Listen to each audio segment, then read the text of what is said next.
Tervist, mina olen Illar Kohvinavalt ja täna on laupäev, 4. juuli aastal 2020 ja mul on juba järgmiseks nädalaks ette üks õnnesoov öelda.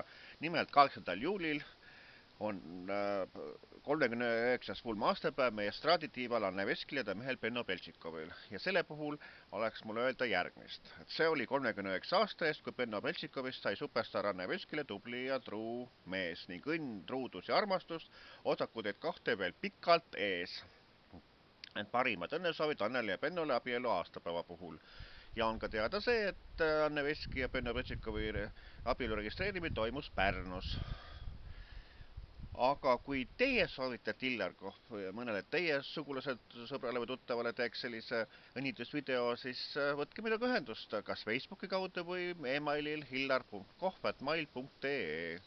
Ja siis teeme teie sugulasele või sõbrale või tuttavale sellise õnnitus- või tervitusvideo ära. No see on muidugi tasuline ka, et 20 eurot on see, aga noh, selle eest jääb ta eluks ajaks teile ka nii-öelda näha, mis toimus. Aga Anne Veskile, Benno Beltšikovile soovin ma kõike kaunist, õnne, armastust ja tervist, nii et olge tublid ja terved.